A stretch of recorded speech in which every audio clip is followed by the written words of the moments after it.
None of the content you consume, social media posts, books, videos, games, none of that can go on your resume. Do they pay people to watch movies? Projectionists. For most of us, our content consumption far outweighs our content creation. This is called the 99-1 rule. On the internet, 90% of people are basically just lurkers. Around 9% interact in some way, and only 1% actively create new content. I'll show you how to kickstart your creative journey using the curation method and give you my best strategies to overcome that initial hurdle and get started. Let's do it.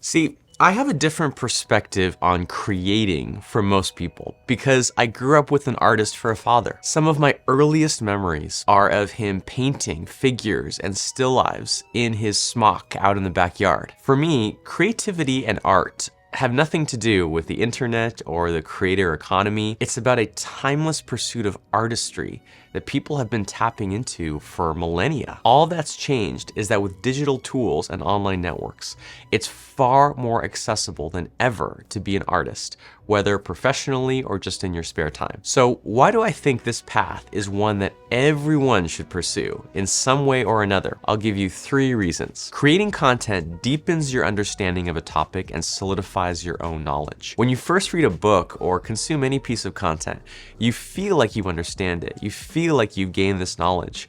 But then you go to actually teach it and you realize there's a lot of gaps in your understanding. Have you ever heard the saying, when one person teaches, 2 people learn? Whether it's writing a blog post, it could be recording a video, or just even crafting a social media update.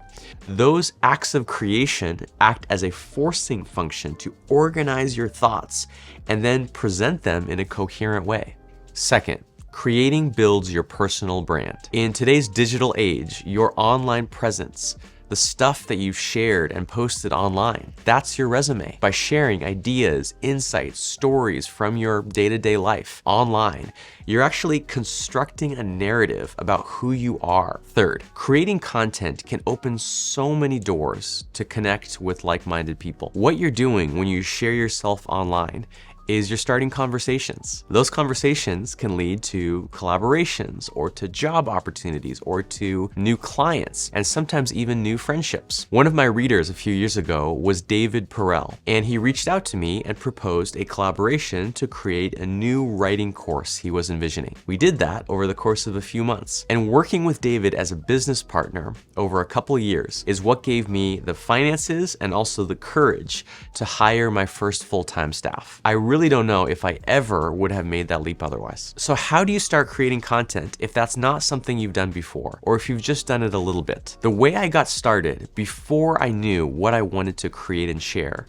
was to collect. I just started collecting all the best stuff I found, from compelling pieces of writing and quotes to mind-blowing facts to inspiring videos. I collected all of it in my digital notes app. But after a while, eventually, I realized that collecting by itself is not enough. It's too passive, too easy, and doesn't actually change anything or anyone. I realized I had to go one step further, to curate. Curation means sorting through the content you've already collected and picking and choosing the best or most interesting items to share with others. Imagine the curator of a museum handpicking masterpieces to put on display for an exhibit, or a newspaper editor-in-chief distilling a week's worth of events into a compelling newspaper. This is precisely what you can do as a content curator. You're not just selecting, but organizing and presenting information in a way that tells a story and communicates a clear message. Now here's where the magic happens, okay? Curation seamlessly transitions into creation. When you curate, you're not just passively aggregating content, you're actively engaging with it. You're going to annotate and explain and weave a narrative, infusing the content with your own personal perspective, your insights, your personality that no one else has. This process makes curation a public act, one where you contribute meaningfully to the conversation and see how your actions can positively impact others. Let's dive into 6 tangible ways you can curate content content and simultaneously create something unique and valuable. Curated newsletters. Do you pay close attention to the news in a specific niche? You could become the go-to source for updates on that niche by curating only the most important news items in a succinct email newsletter for people who don't have much time. Infographics and diagrams. Are you good at explaining things visually? You could make infographics or diagrams or other visuals that map out the landscape of tools or websites or people or companies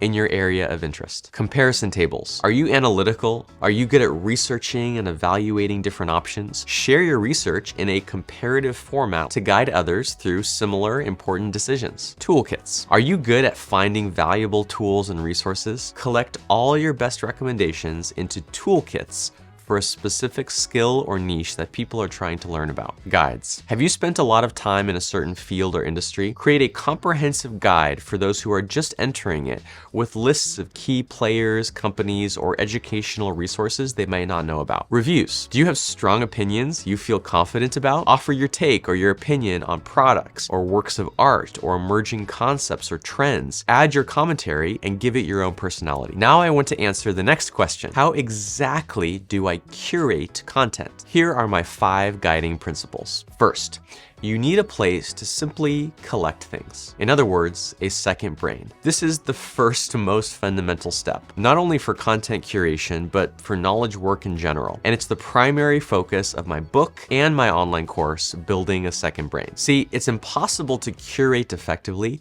just by sharing things as you come across them. You need a place to store everything you're discovering and then only pick the best ones to share and in an organized fashion. I recommend picking a note-taking app such as Evernote, Notion, or Apple Notes because they can store any kind of content you encounter. The idea here is to have a go-to digital space where you store, organize, revisit everything you find fascinating. Second, pick something, a topic that you really want to learn and make a commitment to learning it in public. Take a page out of Austin Kleon's incredible book, Show Your Work, and become a documentarian of your own journey. It could be jotting down your personal thoughts, snapping photos of your behind the scenes process, or making videos in the middle of the process. Use the tools at your fingertips to capture even the tiniest bits of progress, or even the mistakes you've made, or even the parts that seem messy and embarrassing. That's what people love. It actually shows evidence that you're taking risks and trying things. 3, combine the personal and the objective. Most people share either purely personal updates of really no durable value, like what they ate for lunch or their workout outfit, or some rant on a topic of the day, or they go to the opposite extreme and they only share completely objective but boring factoids, like a link to a newspaper article or a quote from a book with zero explanation. As a curator, you want to split the difference. You want to take a middle path. You want to share content that has inherent value for others. It's practical, it's useful, but you also want to add your own interpretation or commentary. You want to make it interesting. 4, always pitch something. And no, I don't just mean selling something. In our attention-scarce world, every interaction is a pitch for someone's time and attention. You can start small. Pitch other people's content or products or services that you've tried and enjoyed. Pitch books or articles or videos you found valuable. Pitch people on trying new things. Pitch them to even consider rethinking or improving an aspect of their lives. Every time you write an article, post a social media update, or even just reply to someone else's comment, try to pitch them on something you know will benefit them. By the time you're ready to make pitches of your own, you'll have developed an intuitive sense for how to frame something so that people take action on it. 5, feed and tune your network. It's easy to see the world of influencers and thought leaders and to think it's a solitary, very individualistic affair. But I'm here to tell you that's really not the case. There is always a community behind the scenes, creative people that are working together to produce great ideas and great works. Share the things you love and value, and over time, the people that love and value those same things will find you. These 5 principles aren't just strategies, they're really a mindset shift. From building your digital repository to finding a community. But there might be one thing that's holding you back. I want to tackle a huge myth head on. The idea that you need to be an established expert before you can share your ideas or sell your advice or even just put your thoughts out there. That assumption is so deeply embedded in the way we view the world. The people with big platforms and huge followings, surely they must know what they're talking about, right? But honestly, often they don't. They're just winging it the same as everyone else. And with the speed at which the world is changing now, someone who maybe was an expert even just a few months ago might not be one today. We're living through a complete revolution in how people access knowledge and expertise these days. A few decades ago, people only listened to the evening news. Today, we share most information and news and updates and knowledge peer-to-peer. That's where you come in. Your journey, your insights, they are gold for someone who's just starting out, someone who's just a step or two behind you. That's where true value lies. Building an audience, creating content, maybe even earning some money from it or building a business. It's a steep hill to climb, but the value of this journey isn't just in the destination, it's in the climb itself. You have to find joy in the exploration, in diving headfirst into a topic that fascinates you, embracing the failures just as much as the successes. This path is for those who inherently feel called to curate, create, and share regardless of how much applause they receive. Think of this whole process as a dialogue with your future self. Every piece of content you curate, every insight you share, it's like a time capsule being sent to future you. It might bring them laughter, might bring them tears or inspiration, or just a moment of reflection someday. This ongoing back and forth conversation through time helps you tell the story of your own evolution and ultimately deepen your understanding of who you are and what you're meant to do in this life. So, as we wrap up, I want you to ask yourself,